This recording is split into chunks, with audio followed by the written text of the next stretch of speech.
The question is, which of the following is a linear transformation from R3 to R square, and we have three transformation. We have to check which of the following is linear transformation.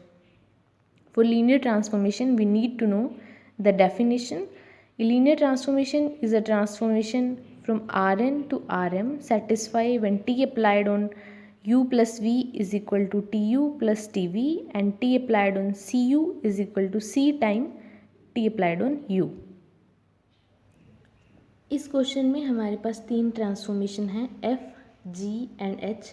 हमें ये check करना है कि कौन सी transformation linear है. For linearity हमें ये दोनों कंडीशंस पता होनी चाहिए. लीनियरिटी के लिए अगर ट्रांसफॉर्मेशन लीनियर है तो इन दोनों कंडीशन को सेटिस्फाई करेंगी. ठीक है, सबसे पहले हम ट्रांसफॉर्मेशन f चेक कर लेते हैं.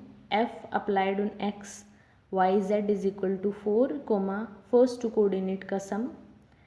तो फॉर लिनियरिटी हमें दो वेक्टर चाहिए R3 में, कोई भी दो आर्बिट्रेरी वेक्टर. ठीक है, उनका सम करना है which is equal to F of X plus F of Y आना चाहिए. ठीक है, तो हमने यहाँ पे दो आर्बिट्रेरी वेक्टर चूज़ किए x1 y1 z1 and x2 y2 z2 in R3. उन दोनों की एडिशन करवाई, कंपोनेंट वाइज एडिशन करी तो ये आ गया. ठीक है, अब हमें f की डेफिनेशन लगानी है कि जब f अप्लाई होता है वेक्टर्स पे तो कैसे f कैसे अप्लाई डिफाइन है. जब f अप्लाई किया तो फर्स्ट कंपोनेंट 4 होना चाहिए और सेकंड कंपोनेंट में फर्स्ट टू कंपोनेंट की एडिशन होनी चाहिए. तो फर्स्ट कंपोनेंट ये, सेकंड ये, इन दोनों की एडिशन करवा दी, ये आ गया. ठीक है, अब ये कभी भी इसके इक्वल नहीं होगा क्योंकि इसमें फर्स्ट कंपोनेंट क्या है 4 + 4 8 हो जाएगा, लेकिन हमारे पास यहाँ पे 4 है तो ये इसके इक्वल कभी नहीं होगा. और जो ये चीज़ है ये इसके इक्वल है F of x1 y1 z1 plus F of x2 y2 z2. तो इसका मतलब जो हमारा f है वो लीनियर नहीं है. ठीक है, और वैसे भी आपको पता होना चाहिए जब भी ट्रांसफॉर्मेशन की डेफिनेशन में कोई कांस्टेंट कंपोनेंट इस टाइप से आ जाता है या फिर दो कंपोनेंट की मल्टीप्लिकेशन आ जाती है तो वो कभी भी लीनियर नहीं रहती. जैसे कि नेक्स्ट में है g, इसमें फर्स्ट एंड सेकंड कंपोनेंट को की मल्टीप्लाई हो रही है तो ये भी लीनियर नहीं होगी. चेक कर लेते हैं हमने R3 में से तीन आर्बिट्रेरी वेक्टर चूज़ किए, x1 y1 z1 x2 y2 z2. ठीक है, कंपोनेंट वाइज एडिशन करी और जी की डेफिनेशन अप्लाई करी. फर्स्ट टू कंपोनेंट के मल्टीप्लाई हो गई और फिर दो कंपोनेंट की एडिशन हो गई.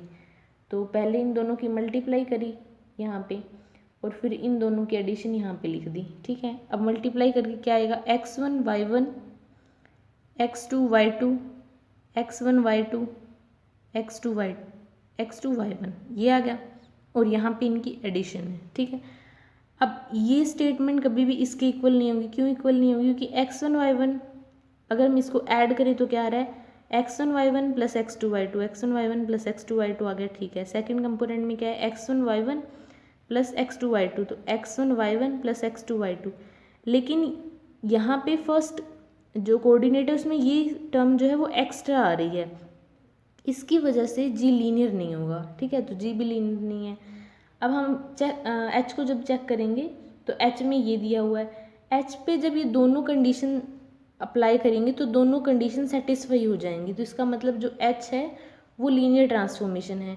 और वैसे भी जब आप आर एन पे चेक कर रहे होते हो तो आर एन में जो ट्रांसफॉर्मेशन होते हैं इस टाइप की ट्रांसफॉर्मेशन मतलब अगर टी फॉर एग्जांपल हम R3 में ले लेते हैं तो when T applied on x y z is equal to a1x plus a2x, मतलब लीनियर कॉम्बिनेशन में अगर कोऑर्डिनेट हो तो वो हमेशा लीनियर होती है.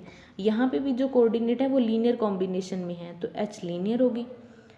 I hope you understand this question. This is very easy question. If you have any doubt comment it below.